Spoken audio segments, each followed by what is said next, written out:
Shalom Ubracha, nous poursuivons avec la troisième Mishnah du deuxième père. La Mishnah nous enseigne ici Chomer Bakodashim Batumura.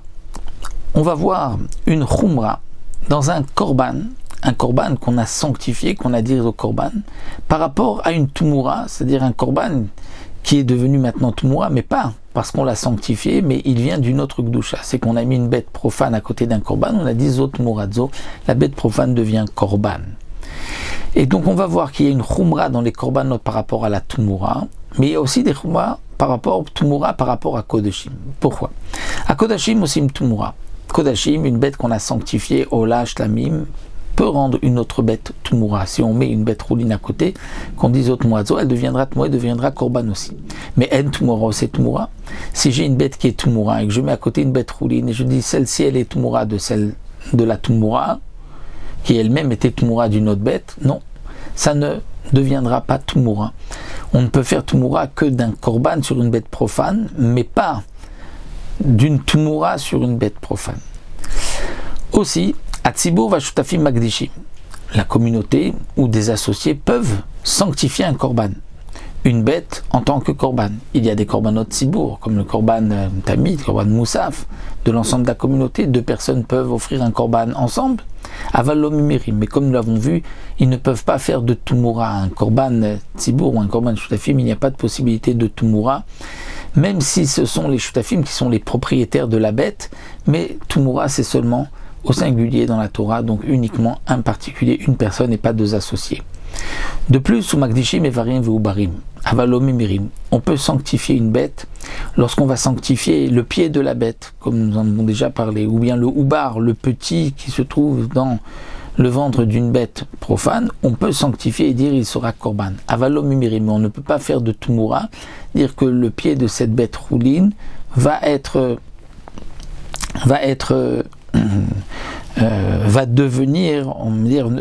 devenir Tumura, ça on ne peut pas comme nous l'avons vu. Donc on ne pourra pas mettre une bête Kodesh à côté une bête rouline et dire le pied de cette bête rouline va être Tumura, ou bien le Vlad, le petit de cette bête rouline va être Tumura. Donc voici les différences. On voit que dans les korbanot, il y a des points plus forts que la Tumura. Inversement, Chomer bat Tumura, mais il y a une Khumra dans la Tumura. Shakdusha halal balatmum kavua. Normalement, lorsqu'on va sanctifier une bête, si la bête a un défaut déjà, donc il n'y a pas une Kedusha tagouf, puisque ce n'est que sa valeur que j'ai offert. Mais si il y a une bête qui a un défaut, qui devient Tumura, je la mets à côté d'une bête Korban et je dis Zot Muradzo, même si la bête rouline avait un défaut, elle devient Kadosh. Et qu'est-ce que cela veut dire qu'elle devient Kadosh? Parce qu'on ne pourra pas la sacrifier au Beth Amikdash étant donné qu'elle a un défaut fixe. Eh bien, c'est ce que nous dit la Mishnah, c'est-à-dire que même si je vais ensuite racheter la bête, donc transférer sa kedusha sur une autre bête ou sur de l'argent, malgré tout la bête a une kedusha et on ne pourra pas ni la tondre ni la faire travailler. C'est comme les psula mukdashim, c'est-à-dire comme une bête qui était kadosh et qui ensuite a eu un défaut. Lorsque je vais la racheter, il reste une kedusha sur la bête, je ne peux pas la tondre et je ne peux pas non plus la faire travailler. Eh bien, ce din-là s'appliquera aussi pour la tumura, lorsque la Tumura s'est posée sur une bête qui avait déjà un défaut.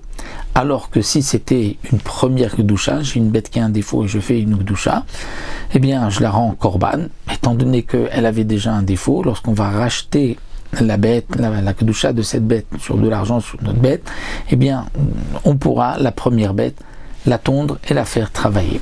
Donc ça on apprend d'une Zerat HaKatuv. Rabbi Yosef Rabuda Omer, Rabbi Yosef Rabuda nous dit aussi, dans la Tumura, même si c'est shogeg, c'est-à-dire on s'est trompé, quelqu'un pensait dire le taureau noir, dit le Barthénora, le taureau noir qui va sortir de ma maison va être Tumura de cette bête-là, et il a dit le taureau blanc. Donc il s'est trompé. Eh bien si c'est une Tumura, eh bien elle deviendra Tumura la bête, et il recevra Malkout, bien qu'il s'est trompé, il avait dit le taureau noir, enfin il a sorti le taureau blanc. Mais par rapport au Kodashim, s'il a voulu sanctifier une bête, eh bien non, il n'y a pas Shogeg Kemezid. C'est-à-dire dans Kodashim, si c'est une bête donc, qui a un défaut, mais il ne sera pas Kodesh, donc une bête qui avait un défaut que l'on va sanctifier, donc ça ne peut pas être Kodesh pour le Misbéach. Et donc, il n'y a pas de Malkout parce qu'il y a Ekdesh Betaout. C'est-à-dire que quelqu'un qui s'est trompé, il n'y aura pas de Gdusha. Donc on va dire, quelqu'un il pensait être Magdish une bête blanche, et il était Magdish une bête noire, elle ne sera pas Kodesh. Et même si la bête avait un défaut, donc on ne pouvait pas, comme dit le Barthénora, la sanctifier comme Korban, eh bien il n'aura pas de Malkout parce que il n'y a pas de Gdusha, il n'a pas transgressé. Rabbi Eliezer Omer, Rabbi Eliezer nous dit, Akilaim, si la bête ça provient d'un accouplement de deux espèces, c'est-à-dire qu'on a accouplé un bouc avec une brebis. C'est vrai que l'un comme l'autre aurait pu être des korbanot, ce sont deux familles, de la chèvre, du bouc, la brebis de son korban, mais on ne peut pas les accoupler ensemble, ils sont kilaim. Donc les kilaim, tréfa, si la bête est tréfa, donc du vivant de la bête, on sait qu'elle est tréfa, ou yotzedofen, c'est une bête qui n'est pas née par les voies naturelles, mais par césarienne, donc vers le ventre de sa mère, ou bien tumtum androgynos, c'est une bête qu'il y a une peau qui cache, on ne sait pas si c'est mâle ou femelle, ou qui a les deux simanim, mâle et femelle, et bien lo kedishim velo magdishim. C'est-à-dire, il n'y aura pas de gdusha de tumura, même si, dit le Barthénora, la tumura, comme nous l'avons vu, est kadosh sur un Baal Moum, mais pas dans ce cas-là, pas dans ceux qui sont rapportés. Velo magdishim. Et non plus, ils ne pourront pas rendre une bête tumura si eux étaient kadosh. Comment une tréfa peut être kadosh? Eh bien, c'est que d'abord, on l'a sanctifiée, ensuite elle est devenue tréfa. Kilaim tumtum androgynos, comment c'est possible qu'ils deviennent kadosh, puisque dès qu'ils de leur naissance, je ne peux pas les sanctifier? Le Barthénora répond, il s'agissait de Vlad Kodashim, des petits d'un korban, qui ont aussi une kedusha. Donc leur mère était kadosh, ensuite elle est, entre guillemets, tombée enceinte de ces petits, ils sont nés, donc ils ont une kedusha, mais ils ne pourront pas ensuite faire tumura. Et donc c'est d'après Rabbi Yehuda, rappelle le Barthénora, qui dit que normalement un Vlad Kochim peut faire Tumura, mais dans ce cas-là, le Kochim ne fera pas Tumura. Donc là, c'est différent du Baal Moum, parce qu'un Baal Moum, quelque part, il peut y avoir un korban, alors qu'eux, il n'y a jamais de korban, donc c'est comme une Behemat Mea. Et donc, ça, c'est ce chidouche que vient nous enseigner ici Rabbi Eliezer. Voilà, nous avons donc terminé le troisième Mishnah et le Pérek, un petit Pérek, le deuxième Pérek de Tumura.